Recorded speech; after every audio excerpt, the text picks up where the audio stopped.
आप सभी को जय मसीह की प्रियो इटर्नल विजडम यूट्यूब चैनल पर आप सभी का स्वागत है। आज हम यहूदा और तामर की पुरानी कहानी को देखेंगे, जो न केवल धार्मिक बल्कि नैतिक दृष्टिकोण से भी महत्वपूर्ण है। इस कहानी में एक बड़ा समस्या है यहूदा की जिम्मेदारियों का पालन न करना और तामर की स्थिति। यहूदा ने अपने बेटे की शादी तामर से कराई थी, लेकिन तामर के पति की मृत्यु हो गई। उसके बाद यहूदा ने अपने दूसरे बेटे की शादी तामर से करने से इनकार कर दिया, जिसके कारण तामर का भविष्य अंधकारमय हो गया। तामर की स्थिति काफी कठिन थी। वो अकेली थी, उसके पति नहीं थे और उसका भविष्य अंधकारमय हो गया था। वो यहूदा से अपने अधिकार मांग रही थी, लेकिन यहूदा ने उसकी बात नहीं सुनी। तामर का संघर्ष काफी महत्वपूर्ण था। यहूदा की जिम्मेदारियों का पालन न करना उसके लिए एक बड़ा पाप था। उसने अपने बेटे की शादी तामर से कराई थी, लेकिन बाद में उसने अपने दूसरे बेटे की शादी तामर से करने से इनकार कर दिया। यहूदा की ये हरकत काफी गलत थी। कहानी का मुख्य मोड़ तब आता है जब तामर अपने अधिकारों के लिए खड़ी होती है और यहूदा को उसकी गलती का एहसास होता है।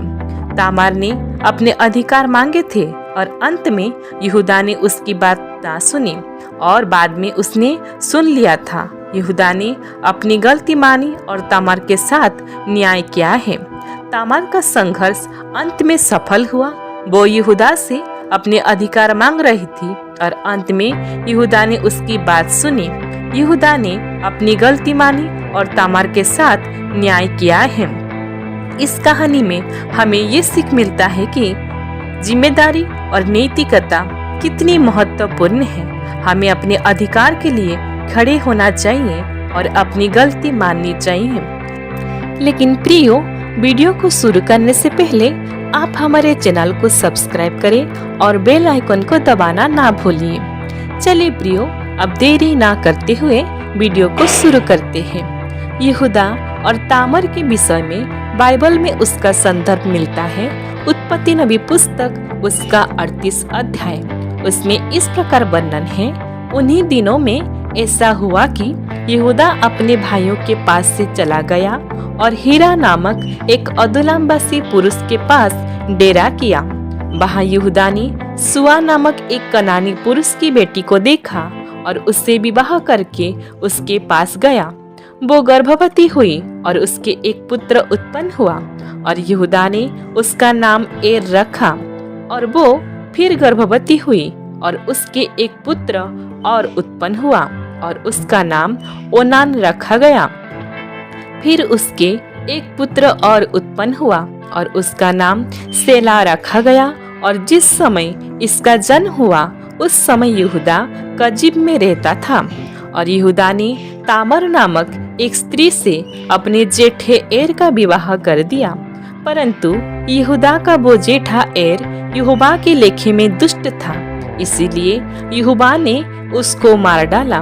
तब यहूदा ने ओनान से कहा, अपनी भौजाई के पास जा और उसके साथ देवर का धर्म पूरा करके अपने भाई के लिए संतान उत्पन्न कर। ओनान तो जानता था कि संतान मेरी ना ठहरेगी, इसीलिए ऐसा हुआ कि जब वो अपनी भौजाई के पास गया तब उसने भूमि पर वीर्य गिराकर नाश किया, जिससे ऐसा ना हो कि उसके भाई के नाम से वंश चले। ये काम जो उसने किया उससे यहोवा अप्रसन्न हुआ और उसने उसको भी मार डाला। तब यहूदा ने इस डर के मारे कि कहीं ऐसा ना हो कि अपने भाइयों के समान सेला भी मरे, अपनी बहू तामर से कहा, जब तक मेरा पुत्र सेला सयाना ना हो तब तक अपने पिता के घर में विधवा ही बैठी रह। इसीलिए तामर अपने पिता के घर में जाकर रहने लगी। बहुत समय के बीतने पर यहूदा की पत्नी जो सुआ की बेटी थी वो मर गई। फिर यहूदा शोक के दिन बीतने पर अपना मित्र हीरा अदुल्लामवासी समेत अपनी भेड़ बकरियों का ऊन कतरने वालों के पास तिम्नाह करने को गया। और तामार को ये समाचार मिला, तेरा ससुर अपनी भेड़ बकरियों को उन कतरने के लिए तिम्ना को जा रहा है। तब उसने ये सोच कर कि सेला से आना तो हो गया, पर मैं उसकी स्त्री नहीं होने पाई।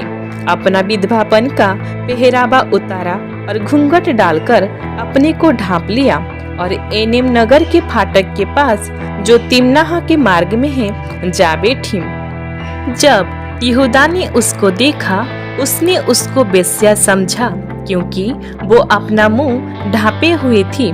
वो मार्ग से उसकी ओर फेरा और उससे कहने लगा, मुझे अपने पास आने दे, क्योंकि उसे ये मालूम ना था कि वो उसकी बहू है।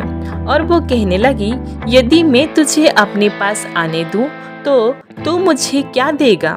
उसने कहा, मैं अपनी बकरियों में से बकरी का एक बच्चा तेरे पास भेज दूंगा। तब उसने कहा, भला उसके भेजने तक क्या तू हमारे पास कुछ रेहन रखा जाएगा? उसने पूछा, मैं तेरे पास क्या रेहन रख जाऊं? उसने कहा, अपनी मुहर और बाजूबंद और अपने हाथ की छड़ी। तब उसने उसको बे वस्तुएं दे दी और उसके पास गया और वो उससे गर्भवती हुई। तब वो उठकर चली गई और अपना घूंघट उतारकर अपना विधवापन का पहरावा फिर पहन लिया। तब यहूदा ने बकरी का बच्चा अपने मित्र उस अदुल्लामवासी के हाथ भेज दिया कि वो रेहन रखी हुई वस्तुएं उस स्त्री के हाथ से छुड़ा ले आए, पर वो स्त्री उसको ना मिली। तब उसने वहां के लोगों से पूछा, वो देवदासी जो एनेम के मार्ग की एक और बैठी थी कहाँ है? उन्होंने कहा, यहाँ तो कोई देवदासी ना थी।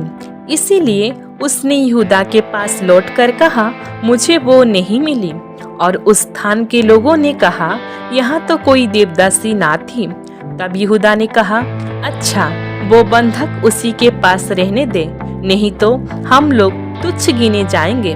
देख, मैंने बकरी का ये बच्चा भेज दिया था, पर वो तुझे नहीं मिली।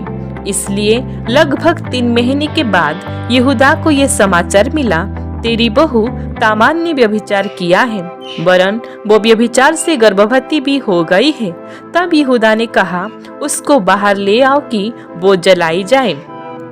जब उसे बाहर निकाला जा रहा था, तब उसने अपने ससुर के पास ये कहला भेजा, जिस पुरुष की ये वस्तुएं हैं उसी से मैं गर्भवती हूँ। उसने ये भी कहलाया, पहचान तो सही कि ये मुहर और बाजूबंद और छड़ी किसकी है? यहूदा ने उन्हें पहचान कर कहा, वह तो मुझसे कम दोषी है, क्योंकि मैंने उसका अपने पुत्र सेला से विवाह ना किया और उसने उससे फिर कभी प्रसंग ना किया। जब उसके जनने का समय आया, तब ये जान पड़ा कि उसके गर्भ में जुड़वे बच्चे हैं। और जब वो जनने लगी, तब एक बालक का हाथ बाहर आया और दाई ने लाल सूत लेकर उसके हाथ में ये कहते हुए बांध दिया, पहले यही उत्पन्न हुआ। जब उसने हाथ समेट लिया, तब उसका भाई उत्पन्न हो गया। तब उस दाई ने कहा, तू क्यों बरबस निकल आया है? इसीलिए उसका नाम पेरेस रखा गया। पीछे उसका भाई, जिसके हाथ में लाल सूत बांधा था, उत्पन्न हुआ और उसका नाम जेरह रखा। ईश्वर इस वचन से हम सभी को बहुतायत से आशीष दे। आमीन।